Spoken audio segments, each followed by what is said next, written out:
Welcome, Dr. James Beckett, Sports Card Insights. This is the Hobby Hotline outtake episode. I've done this before. Really enjoy being on there because it's live and it's pretty different from what I do.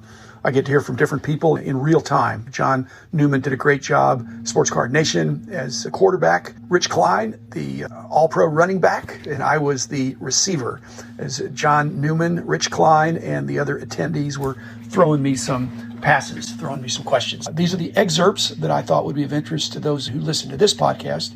Thanks, sponsors: Top Spinini, Upper Deck, Heritage Auctions, Huggins & Scott Auctions, Mike Stadium Sports Card, Burbank Sports Cards, ComC.com, and Beckett Media, Beckett Grading, Beckett Authentication. There's a lot of different podcasts out there. Some are canned, some are short, some are long, some are live, but I'm trying to build a record here of helpful information and hopefully entertaining information about this great hobby that we all love. And each episode is a little bit different. This is a part of Hobby Hotline that drew out some interesting remarks. I encourage you to listen to Hobby Hotline and the whole thing, not just that week or last week or next week, but any week, because every week is different. Again, thanks everybody. Hope you enjoy the episode. Here it is, and I'll be back again tomorrow. You did price guides for 25 years. Do you think more is going to come out of wherever they're being held? Yes, more good stuff is going to come out. But the reason some of these cards are going, whether it's older stuff or newer stuff, the reason they're going for such high prices is because there aren't a bunch of them out there. But there are similar things. So yes, I have some similar things, probably not at that level, but it's going to cause more veteran collectors to go back and look and see, wow, if that card is worth that, then my cards are worth this, and I can cash in. Now, it could go higher, it could go lower, but it's sure a lot higher than, from my perspective, than anybody my age would have thought they would have ever gotten this high. This is a historically based question. There are no arrows in this issue because everything went up and was partially in reaction to the Black Monday in 1987. And it was a great storm at the time and everything was going up. You were doing your book, so you were really a nerd into doing the pricing. And the magazine comes out, there's no arrows, everything's just up. Are we in a position where almost everything's just going up again, including maybe our 88 Donruss is going from a nickel to a dime? You're right. Back in 87, it seemed like everything in the vintage world went up overnight. That indirectly probably ushered in the junk wax era, which some people think started at around 87, 88, 89. But that was an across-the-board doubling over a couple of months, it seemed. But this is way more sporadic. This is not across-the-board doubling. This is some of the high-end stuff, 1,000% increase. Then other things are not necessarily going. So you have to be more analytical about what's going up more. And I've said, I want to buy stuff before it goes up. And everything didn't go up. Market movers and Card Ladder and these other analytical tools are trying to show you the history. By looking at the history, you're trying to figure out maybe what hasn't gone up, what appears to be a bargain. But it's only a bargain compared to these world record prices. It's not a bargain to where prices were 18 months ago.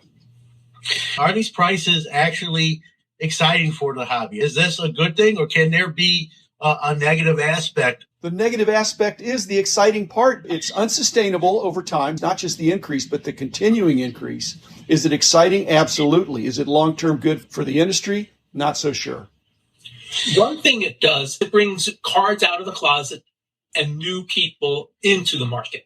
And there's always an excitement when that happens, when new cards come out fresh to the hobby that had been sitting in closets for a long time.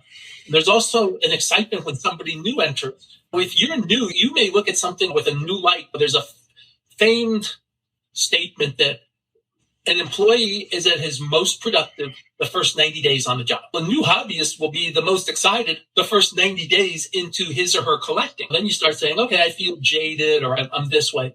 When it's all brand new to you, it's exciting. Once COVID is behind us, what overall percentage do you think prices will adjust across the market on average? Excellent question. But let me rephrase it a little bit, because I do not think prices will adjust across the market on average. I think that's good. That's part of the good news of the hobby now. It's more dynamic than it's ever been, which means some things can go up, some things can go down. The days of an across-the-board increase, it's going to happen in a few cases. People are jumping around. They're going to what's hot. They're seeing what's a good deal. And so this adjusting the market on average, I think that's become an archaic concept. And again, that's good news because it means if you're really astute, if you're really tracking the industry, you're going to know what good deals are today and tomorrow instead of what would have been a good deal a year ago, because a year ago is gone. Today, you can apply your ratios, but you need to know the market, and it's the market doesn't move on averages. It's being pulled up. I'm not saying there's not a trend up, but if one card triples, the other card doesn't necessarily triple as well. We were very concerned 30 plus years ago about what would happen to Dwight Gooden when the early rumors of where he was getting off track, that what would happen because he was so hot there in the mid 80s. And yet the hobby survived. So there's some individual aspect and there's some across the board aspect. But what's getting the news is the sensational world record prices, which is pretty much the best players, their best cards. What Gary Vee pointed out last year is somebody's going to pull this $50,000 Zion Williamson out of $6 pack. It might not have really been a $6 pack and a $50,000 card, but his point is that a lot of these cards come from accessible packs. If you have a really good card out of an accessible pack, even if it's the dream, it's like hitting a lottery. There's a certain joy in opening the pack and seeing the players. And if you live here in Dallas, maybe you get a Luka card or Tim Hardaway Jr. card or Porzingis card or somebody you actually enjoy watching play. So there's added benefits to that as well. I opened a $500 box yesterday. There were 50 cards in the box. So there were 10 packs of 5 cards. I expressed the logic that in my age, I'm thinking 50 cards, $500, $10 a card. I don't think that's what the current thinking is. The current thinking is not, am I going to get 50 cards that are $10? It's, am I going to get one card that's more than $500? And frankly, to Gary Vee's point, that's 50,000, maybe. I don't think so, but you're looking for the one card. That's a different kind of collecting than complete set. That's why breaking is popular. And maybe he gets something cool that helps pay for everything else, and he can sell what he doesn't want to pay for the cards he does want. And breaking also reduces in some ways the consumer's risk in a lot of products because you're going to get the cards you need for your team, and then you'll figure out what to do with the rest. So breaking in a lot of ways is really beneficial to the consumer, and it's beneficial to the dealers because it guarantees them a profit as well. Instead of worrying about, hey, will I be able to sell the boxes? Hey, you've sold the boxes. You just sold them in a different way. We used to do the case analysis when some of these products came out a long time ago, and you try to figure out the pricing structure with some inserts being tougher than others and then try to track the market. But if there's a product that would provide a positive expected value, there's a net profit, if you could project that based on the insert ratios and what cards are going for, that a box at $500 would yield $600 or $750 or $1,000, then the strategy would be to buy all the boxes. And so that's what bots have done. They've accelerated this ability to look at the product and say, this is a good deal. And instead of buying a slice or buying a break position, I'm going to buy it all. Now you have to have deep pockets and they're putting away some of them. But if you do the math and you have the chance, if you have a 1 in 20 chance of getting a $20,000 card, then paying anything less than $1,000 for that, in the long run, you're going to win.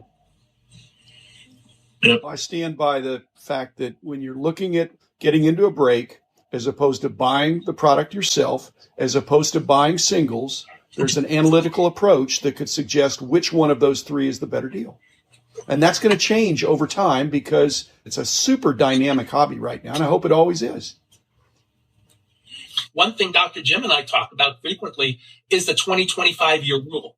You know, the kids coming back, Nick Redwine always used to say, kids left for cars, cuties, and college. That generation did basketball.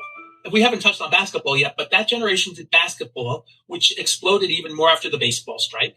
It's the 20-25-year rule for them coming back in, not commuting an hour to work each day now, at home 2 extra hours a day. You were home 2 extra hours a day, and you had cards in your closet. Now you have 2 extra hours a day to do something else. And then you went back and looked at your cards and you said, I had fun with this when I was young. And then you got more and more into it. And I think that happened to a lot of people too.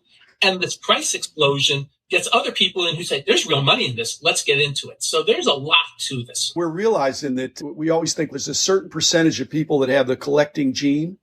and you just love to collect, not necessarily hoard, but to collect. That's a significant double-digit percentage of the population. But an even higher percentage of the population might be those who have some entrepreneurial interests, so making some side gig money. And so when you put those two together, you have the time and you have the interest, then all of a sudden now you got a hobby where you can enjoy and make money. And that's played out big time in the last 12 months. What happens post-COVID when everyone's, back to work? There's not as much working from home or unemployment.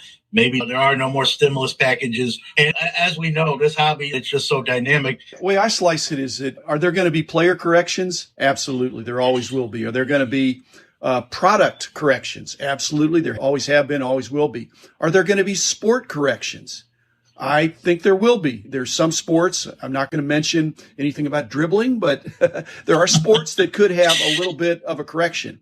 What we're concerned about is an industry correction.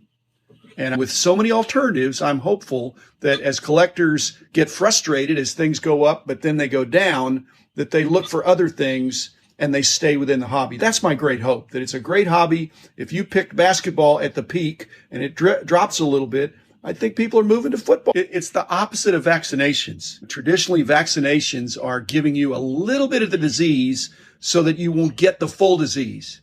But in card collecting, what we've seen in the last 12 months, a lot of people have gotten a little bit of the bug, and it's now taking over. Even when COVID leaves, they've got the bug. They have the full-on card collecting. It's not a disease, but it's a lifestyle. I think they're going to have trouble walking away from that because it's so much fun.